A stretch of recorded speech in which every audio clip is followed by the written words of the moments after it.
Good morning and welcome to Wake Up Wichita, the show where we're keeping you caught up, laughing a little, and getting your day started right here in the Air Capital. I'm Kayla G, and this week we're talking local events, what's trending online, and a few stories that definitely woke us up before the coffee kicked in. This week we've got this.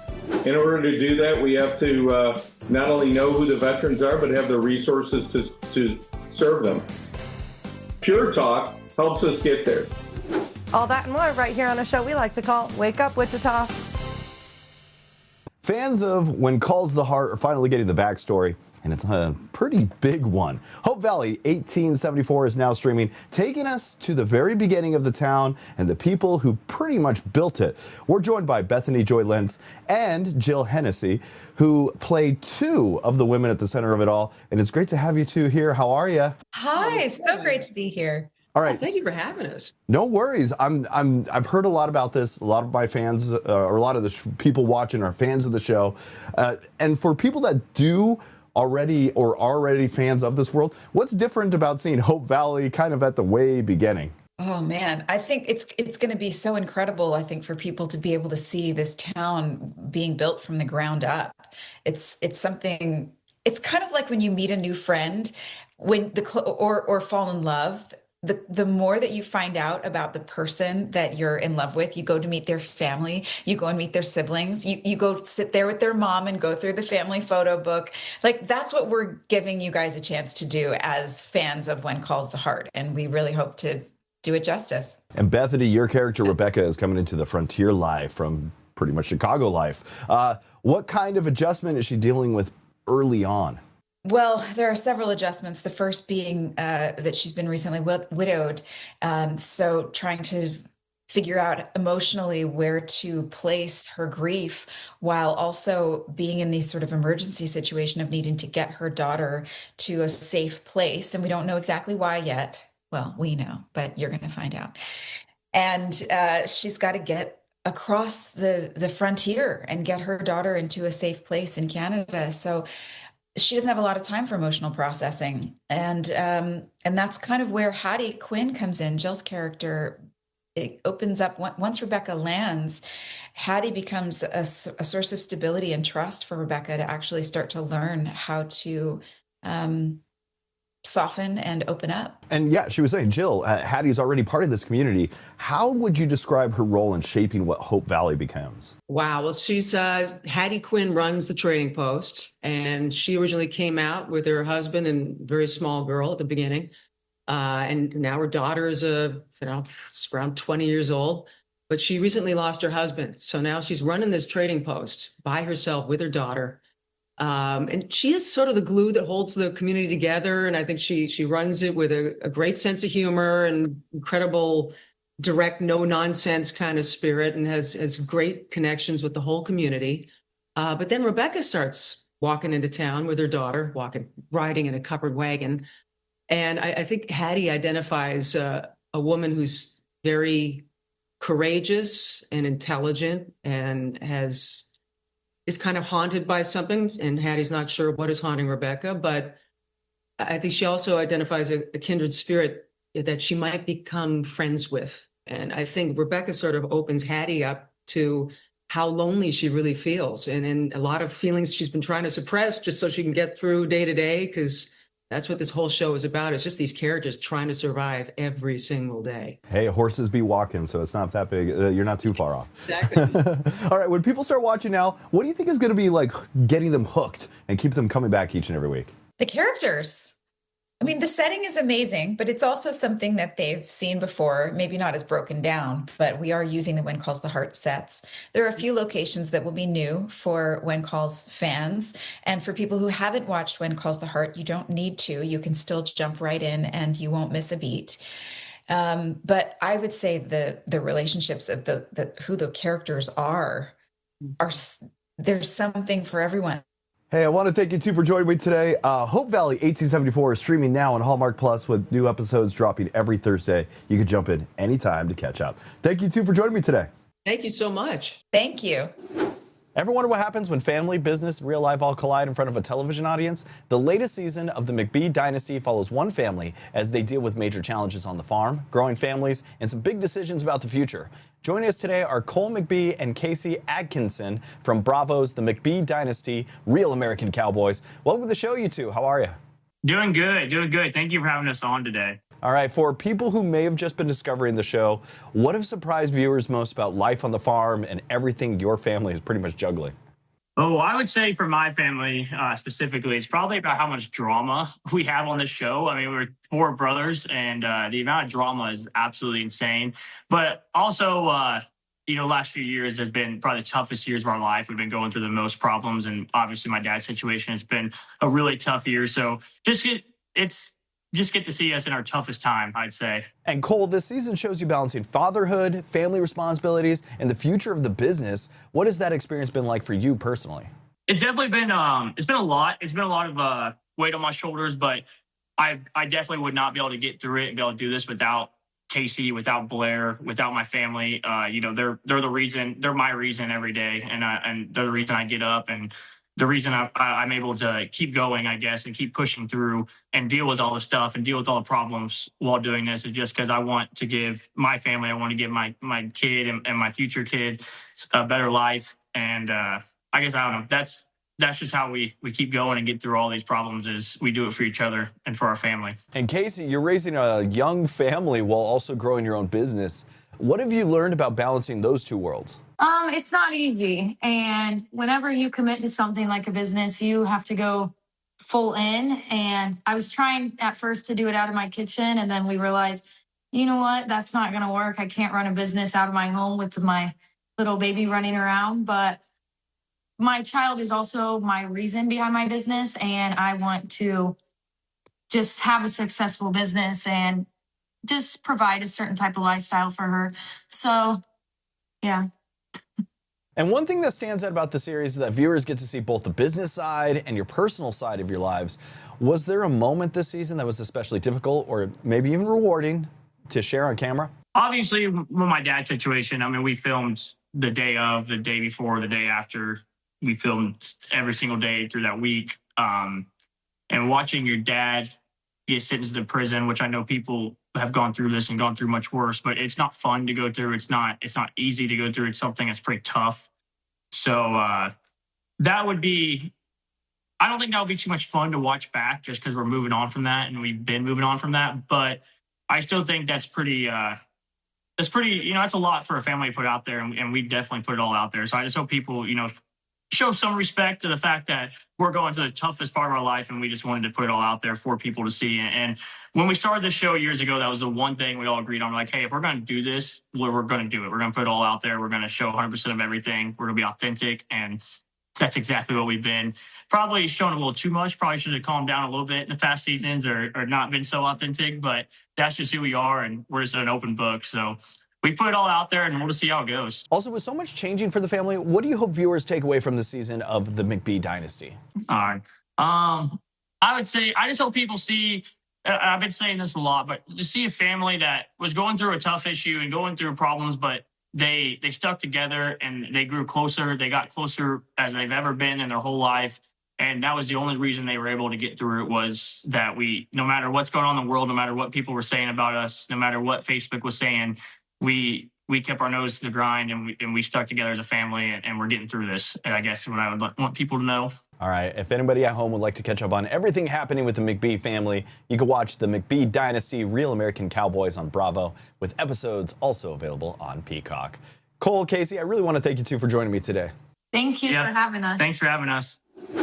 Have you ever wondered what it takes to turn a classic story into something that feels fresh for a new generation? A Woman of Substance tells a story of Emma Hart, a woman who rises from humble beginnings to become one of the most powerful business figures of the 20th century. So joining us today are Jessica Reynolds and Brenda Blethyn, who play Emma at different stages of her remarkable life. Welcome to the show, you two. How are you? Good, thank you. All right, so for viewers who may not know the story, what is it about Emma Hart that has made a Woman of Substance such an enduring character for generations?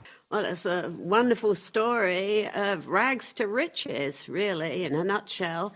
A woman who rises from poverty against all the odds to become the richest woman in the world. And she's driven by a sense of justice and to get revenge on people who did her wrong.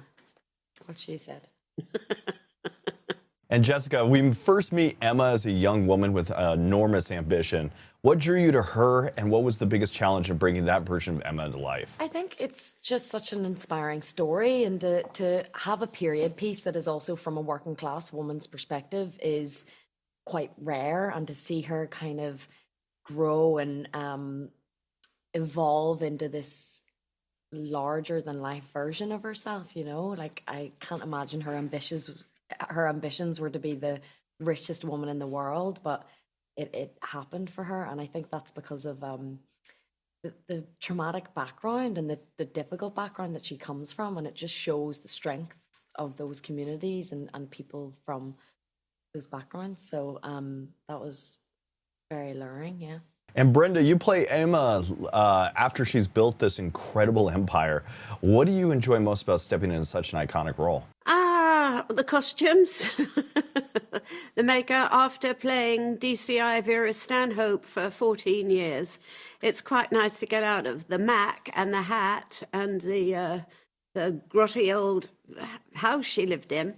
But she's such an iconic character, and some people would say not particularly sympathetic. I often play sympathetic characters, so this was a bit of a diversion for me, and I thoroughly enjoyed it. Even though you two are playing the same character at different ages, what conversations did the two of you have to make sure Emma felt like the same person throughout her journey? Zero.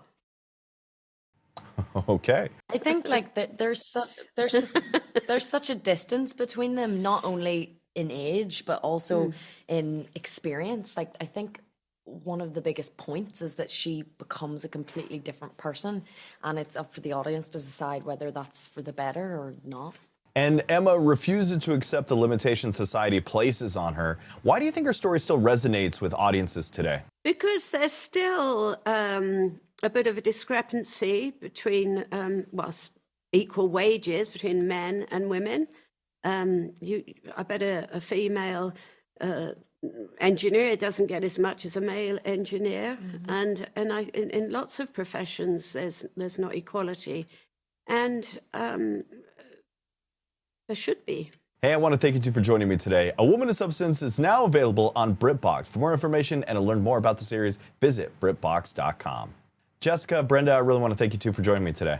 Thank you. Thank you. Thank you. Summer is a great time to catch on the shows and movies everyone's talking about, but whether you're at home or on the road, Netflix has packed a lineup this season, plus some features that can help travel and family movie nights even easier. So joining us today is Vanessa Lachey, host of Love is Blind, The Ultimatum, and to share what's coming to Netflix this summer. Welcome to the show, Vanessa. How are you, my friend? Thank you for having me. I'm good. That's good to hear. I hear Netflix has a huge lineup this summer. What are some of the movies and shows that you think people should be adding to their watch list this year? Ooh, well, I'm just excited to talk about all the fun things Netflix that people don't really know about. You know, I get an in because I'm always here and I'm boots on the ground here at actual Netflix. But coming up, we have Enola Holmes 3. That's going to come out July 1st. For the sports fans, the MLB Home Run Derby is going to be live July 13th, which is always fun for people to watch live. The Ultimatum, as you mentioned, season 4, the show that my husband and I do, comes out July 15th, which is my wedding anniversary. What a gift. There's just something for everyone. Oh, Little House on the Prairie is going to be premiering on Netflix July 9th, and it's a beautiful reimagining of the original. But what's so great over the summer is all the features that Netflix has to offer that you just alluded to. They can download a movie or a show or the entire season. There's some really amazing remind me buttons because we all have a lot going on in our minds as it is, so we don't need to also think about when that show is going to drop that they're excited about. And the parental controls are bar none that really make it safe for our kids to be on the app and navigating the app because you have control as the parent. And what's really beautiful about Netflix Playground specifically for little kids is that there's no ads and there's no in-app purchases. So it's just a kid being a kid, playing games with characters they love that are on Netflix, like Peppa Pig or Sesame Street and Big Bird, Gabby's Dollhouse. So it's a really safe place for them to take a break, come in, or if you're traveling, you're sitting on a plane for 5 hours, you can know that they have a safe space to go to. All right, let's get to that season 4 of Ultimatum. Can you tell us more about this season and what kind of makes it a fun summer watch? Oh my goodness. Well, I think that The Ultimatum is always a fun watch period, because every season is so different. And it's really a great way for people to watch these couples, how they navigate their relationships, how they navigate their trial marriages, and then when they get back to their original couple, and just kind of see what works and what doesn't work. Because I feel like so often we don't get the luxury of a third person perspective in relationships. And when I watch it with Nick, we actually talk to each other. Like, did you see how they handled that fight? Or, oh my gosh, she was doing that. Would you do that? And you kind of clock what works and what doesn't work, or what's crazy or what's not crazy. And it's a great way for relationships, I think, to get stronger. Or you kind of see the writing on the wall and you're like, man, this person is like this in the show and I need to run, kind of thing. These are red flags that I'm not seeing, but he does the same thing or she does the same thing. So it's great that it takes real life into accountability. All right, and you also mentioned something about travel and how Netflix can make it easier. Can you tell us about some of the Netflix features or hacks that can make that easier? I was surprised when I was telling my friends how people aren't aware of downloading on the app. You don't have to have Wi-Fi all the time to be able to access Netflix. In fact, what we do in our household is, before we have long trips when we're going coast to coast, flying or whatnot, is the kids sit down and they pick their favorite movie or shows, and we download them prior. So I'm at home with my Wi-Fi, my strong Wi-Fi, we've got it on there, and then wherever you are, when you're traveling, it's accessible to you in your profile. So the kids will just click their profile, and then whatever they've downloaded is there. And you can take it a step further and do the subtitles. So if you're, on a plane, or if you're in the car and everyone's kind of got their thing going on, you can add reading to it and make it an interactive show, if you will. But again, the parental controls that I spoke about earlier, that's just a really big thing that I think is important for parents and for kids nowadays. Vanessa Lachey, I really want to thank you for joining me today to explore everything coming to Netflix this summer, including new series, movies, games, and family favorites. Visit Netflix.com or open the Netflix app to browse the latest releases and set reminders for upcoming premieres. Vanessa, thanks for joining me today. Thank you so much. I appreciate it. A lot of action franchises try to go bigger every time, but Jack Ryan Ghost War is also digging into trust, loyalty, and what service really costs. The new film continues the world's fans already know, while standing on its own for people jumping in fresh. And joining us today is the legendary Wendell Pierce, who returns as James Greer. Wendell, it's great to have you on the show, my friend. How are you?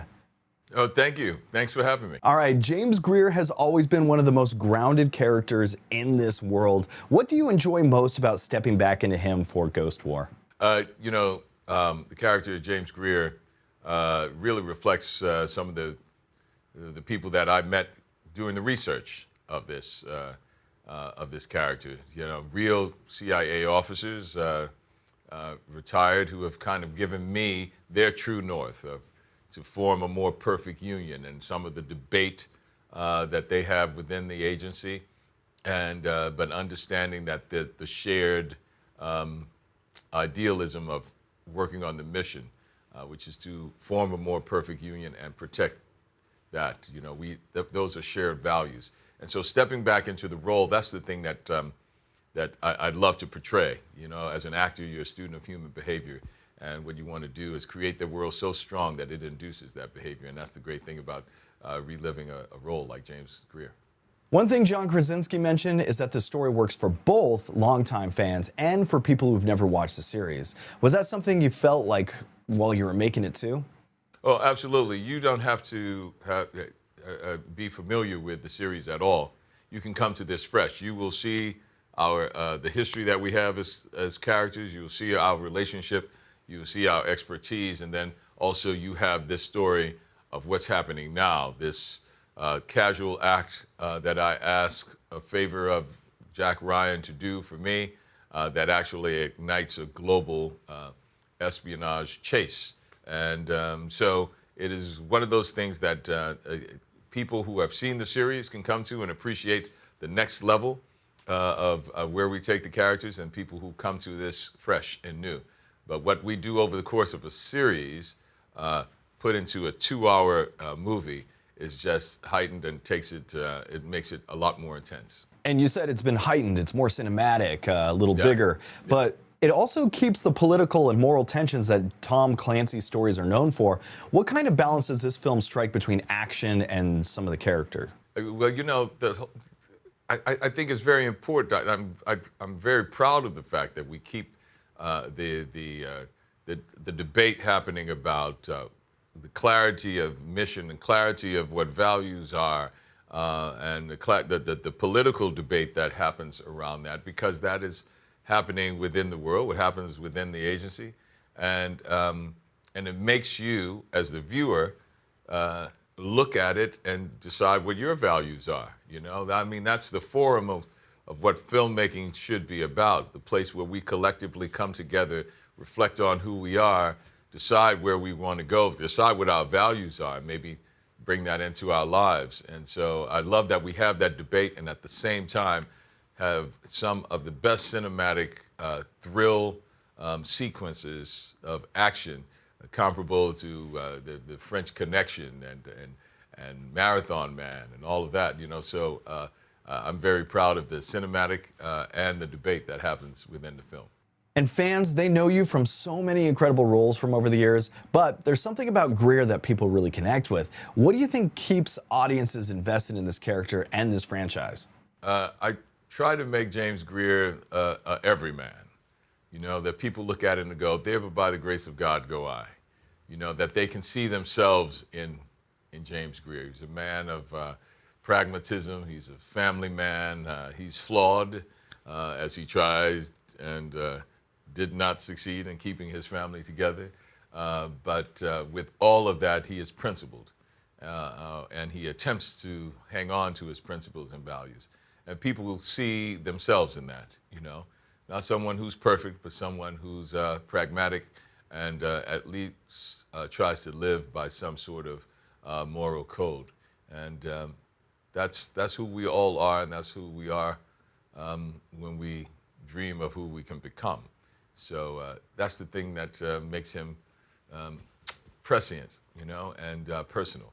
And that's what I pride myself on when I try to portray him. Yeah, thanks for being here today. Jack Ryan, Ghost War premieres May 20th on Prime Video. Wendell Pierce, I want to thank you so much for joining us today. Thank you. Every community has veterans who continue serving long after they leave the military. As America approaches its 250th birthday, a new campaign is helping provide support for veterans, military families, and caregivers nationwide. Joining us are Medal of Honor recipient Clint Romesha and Lorraine, President and CEO of America's Warrior Partnership. Welcome. Thanks for having us on, Aaron. Tell us about the America 250 campaign and how it's helping America's Warrior Partnership support veterans. Yeah, what I would say is, so I'll start with the mission. Mission of America's Warrior Partnership is to partner with communities to improve and save veterans' lives. In order to do that, we have to not only know who the veterans are, but have the resources to serve them. Pure Talk helps us get there. Pure Talk is a big supporter of ours, and they've made a commitment in this 250th anniversary to raise $250,000 by August 2nd so that we have the resources to serve veterans all over the United States. We do it through extensive outreach and engagement, working with states and working with communities to get to know veterans. But really what it does, what it means for us is that it takes the American people to tell a veteran about America's Warrior Partnership if they know somebody who might need help. So we have a program called If You Know a Veteran, Tell a Veteran, and you can sign up for that to come to us. But in order to do that, we need the resources that are committed by Pure Talk. And Clint, what does America's 250th anniversary mean to you after your years of military service? You know, I reflect back on my time in the military about a decade, and I realize it's really just a drop in the bucket in the timing of our great nation. You know, we would have been at this point if it wasn't for the previous 250 years. And then that 250 years, it was all of those Americans that have worn the uniform that generation after generation stood up, stepped up to say, hey, I'm going to put my life on the line to preserve, protect our freedoms, our liberty, and our way of life. And if we want this to continue for another 250 years, it's really how you treat your veterans. that's going to really reflect on whether you'll get the next generation to step up and do the same. And America's Warrior Partnership is one of those great organizations that's making sure that each and every one of those veterans, we look at them individually. It's a 1v1 approach. The veteran in New York doesn't look the same as the one in New Mexico. It doesn't look the same as the veteran in Florida. And to partner with all these local communities to get to know the veterans throughout all of the U.S., the 17.5 million, is really where the rubber meets the road. We don't know them, we can't help them. And to continue this 250-year legacy, we've got to continue to respect, honor our veterans, show the next generation if they serve, that's how they will get treated. So we have them stepping up to do the same. And if it wasn't for great companies like Pure Talk Wireless, who not only just provides, reliable and affordable service and cell phone plans, really putting their money where their mouth is to say more than just, hey, we need to help veterans, but to raise this $250,000 or with the program's deeds, not words, to find those veterans that kind of fall into those gaps where there might not be specific resources to help them, to sit there and say, we're going to take direct action to take care of this veteran, to improve their quality of life, to keep them going forward, really is a testament of the commitment of Pure Talk Wireless and the hard work, dedication, and effort of America Warrior Partnership with the support of every American from coast to coast. And why is supporting American-led businesses such an important part of this effort? Yeah, American-led businesses like Pure Talk is an example. Pure Talk is led by a veteran, owned by a veteran. He's Vietnam combat experience. He understands, it's not all about talk, it's about doing. But there's other companies and U.S. companies all that are doing great stuff. There's companies that are committing to hire hundreds of thousands of veterans across the United States and their families. And then another company is committed to figuring out how they reduce veteran suicide. I think that the commitment to what Clint said, the American companies recognize that in order to keep America the way it is and to moving forward and to give them the opportunity to do business, they need a military that is going to be sustaining the all-volunteer force, and that's taking care of that. And what can people do right now to support veterans and military families in their own communities? Yeah, the number one thing is if you know a veteran, tell a veteran about America's Warrior Partnership. I guarantee you the veteran who you talk to knows somebody who might need help. If that's the case, I'd rather have a relationship with the veteran before they get into a crisis so that I can better serve them later. That's the number one thing. The other thing you can do is you could partner with Pure Talk, sign up for their cell phone service. I did for my family. I reduced my phone bill by 50%. And then I took my organization and did it and reduced our phone bill so that I can put more money towards programs and less towards the cell phone bill. Those are the things you can do. To get to America's Warrior Partnership, go to americaswarriorpartnership.org. And to get to Pure Talk, go to puretalk.com. Clint and Jim, thank you so much for joining us this morning. Yeah, thanks. Appreciate it. Thank you so much. Thanks for waking up with us right here on Wake Up Wichita. We'll see you next time with more fun, more local stories, and everything you need to start your day on a good note. If you can't wait till next week, I know I can't. Be sure to follow us on social media or YouTube. Until next time, that was a show we like to call Wake Up Wichita.